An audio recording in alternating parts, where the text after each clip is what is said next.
Ya, selamat siang semua. Salam sejahtera bagi kita. Saat ini kita akan belajar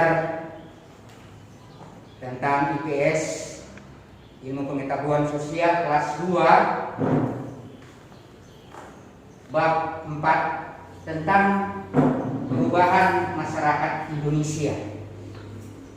Tentang perubahan masyarakat Indonesia.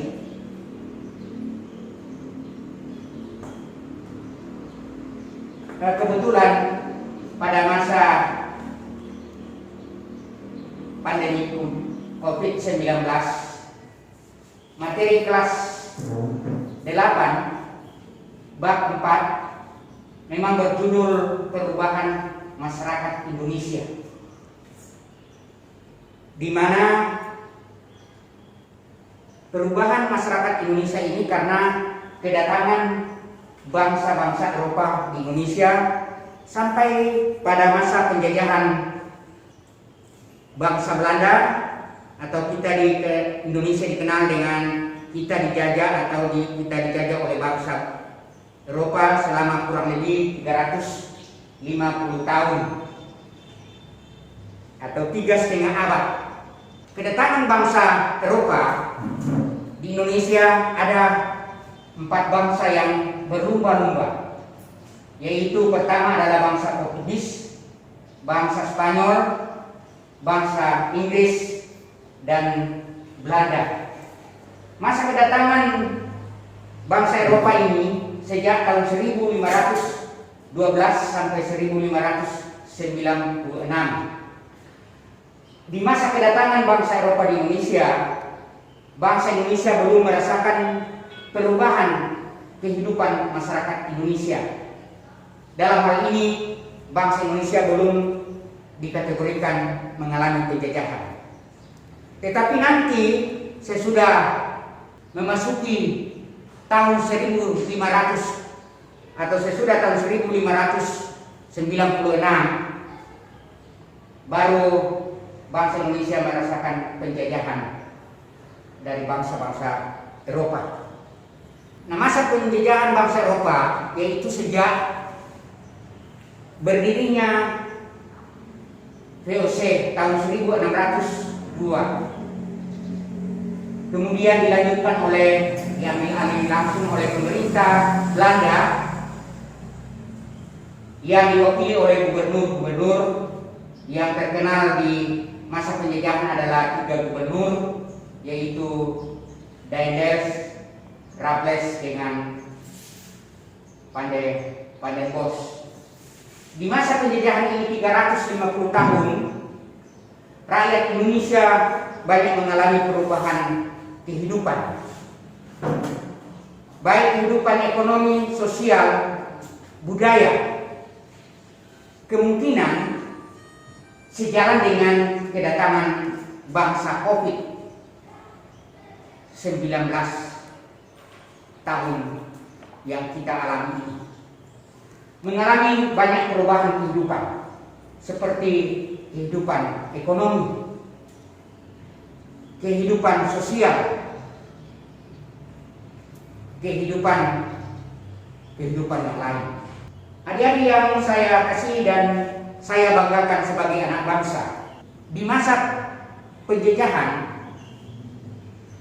3,5 abad, rakyat Indonesia melakukan perlawanan terhadap kolonial itu, mulai daripada VOC, kemudian para pemerintah Belanda yang diwakili oleh 3 gubernur tadi yang ada di atas tadi itu, mengenai 3 gubernur, yaitu Daendels, Raffles, dan Pandenbosch. Di masa penjajahan daripada bangsa Belanda ini atau bangsa Eropa ini, mulai daripada VOC dan para gubernur mereka, banyak peristiwa-peristiwa yang membuat rakyat Indonesia sangat menderita. Terutama misalnya di zaman pemerintahan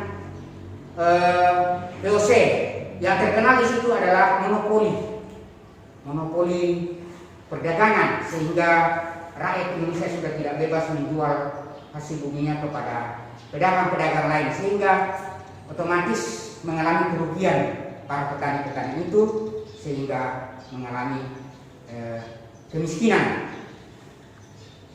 Kemudian dilanjutkan oleh pemerintahan gubernur-gubernur, yaitu pemerintahan Daniels ini lebih berat lagi, yaitu yang peristiwa yang terkenal di situ adalah melakukan istilahnya kerja paksa. Kerja paksa ini adalah membuat suatu sarana transportasi dari sepanjang Pulau Jawa, dari ujung barat sampai ujung timur. Di situ dilaksanakan oleh pemerintah Daniels adalah kerja paksa untuk membuat jalan raya untuk kepentingan pemerintah Belanda. Dan di situ kalau kita mempelajari sejarah, banyak yang korban, ribuan orang. Kemudian Raffles ini dia terapkan mengenai sistem sewa tanah.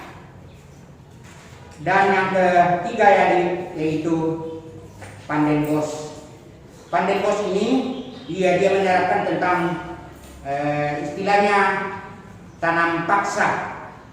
Jadi dipaksa itu para petani untuk menanam tanaman-tanaman yang laku di Eropa, seperti rempah-rempah yang mereka cari itu di Indonesia.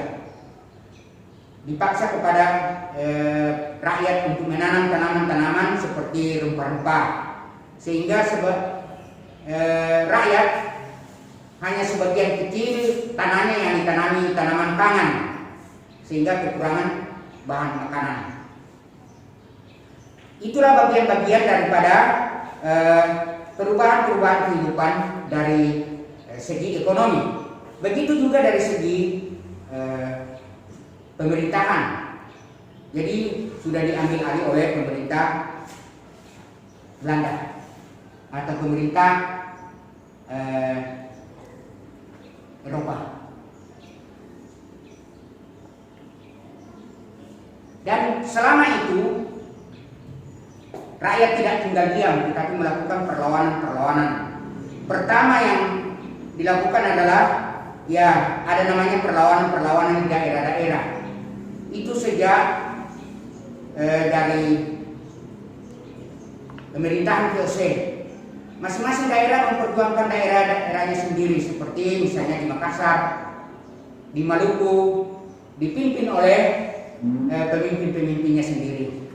Yang saya sudah tugaskan kepada kalian, pahlawan-pahlawan pada masa pemerintahan Belanda, yang saya tugaskan itu sudah sebagian besar memasukkan tugas itu, yaitu pahlawan-pahlawan pada masa pemerintahan Belanda. Berikut perlawanan rakyat ini yang bersifat kedaerahan tidak berhasil mengusir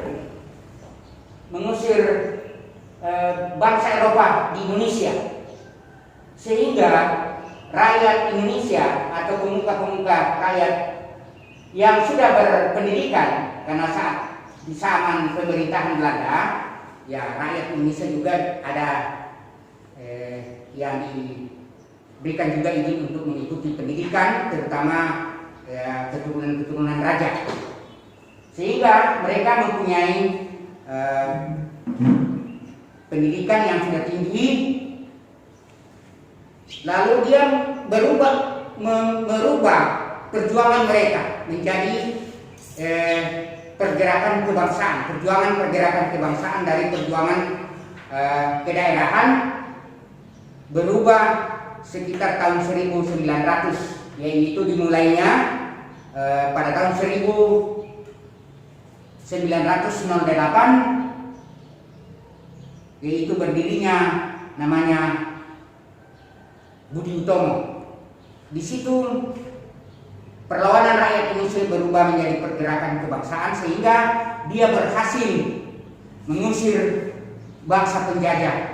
lalu dia rakyat Indonesia mengikrarkan satu ikrar, yaitu Sumpah Pemuda tanggal 28 Oktober 1928. Di situ mulai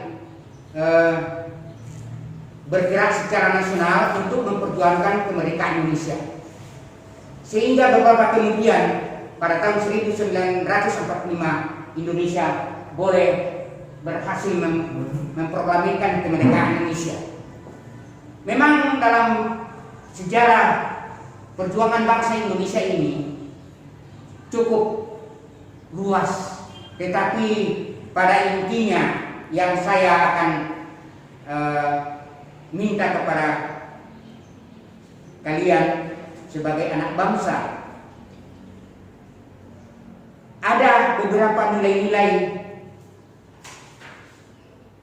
yang perlu kita teladani. Nilai-nilai karakter bangsa dikenal dengan nilai-nilai karakter bangsa yang perlu kita teladani dari masa penjajahan bangsa Eropa ini kurang lebih 350 tahun. Dan juga tidak lepas juga mengenai situasi zaman sekarang, yaitu masa pandemi COVID-19. Jadi di situ kita akan menunjukkan sikap, nilai, karakter kita sebagai anak bangsa. Yaitu pertama di sini adalah semangat yang tinggi. Jangan kita masa bodoh. Jangan kita masa bodoh. Misalnya kita sudah dianjurkan belajar di rumah, tapi tidak mau mengerjakan. Nah, kira-kira apa kita berhasil itu atau bagaimana? Jadi itulah yang harus kita tanamkan dalam diri kita untuk menghadapi situasi yang semacam ini. Dan kehidupan kita ini berlanjut terus. Kalau misalnya bukan COVID lagi, situasi lain lagi. Berikut mengenai kerjasama. Harus kerjasama, saling pengertian, saling memberikan informasi, saling memberikan apa yang terbaik. Dan ketiga adalah menghormati, menghargai, saling menghargai. Sama dengan mereka itu dulu, itu saling menghargai mereka sehingga boleh membentuk satu perjuangan yang dikatakan perjuangan pergerakan kebangsaan. Yang keempat adalah bercita-cita tinggi. Ya barangkali hampir sama dengan yang ke satu tadi, jangan masa bodoh. Jadi kalian harus punya cita-cita yang tinggi. Dan yang keempat adalah menolak hal-hal yang tidak baik, menolak hal-hal yang merugikan, seperti bangsa Indonesia pada zaman kedatangan bangsa Eropa. Dia menolak penjajahan karena tidak sesuai dengan atau merugikan rakyat Indonesia. Tetapi hal-hal yang positif itu dia terima. Contohnya misalnya dia menambah pengetahuan itu, kemudian meningkatkan pengetahuan tentang pertanian dan lain sebagainya. Nah, itulah masa kedatangan bangsa Eropa. Jadi barangkali itulah ringkasan materi dari bab 4, yaitu perubahan masyarakat Indonesia pada masa pemerintahan kolonial Belanda. Terima kasih.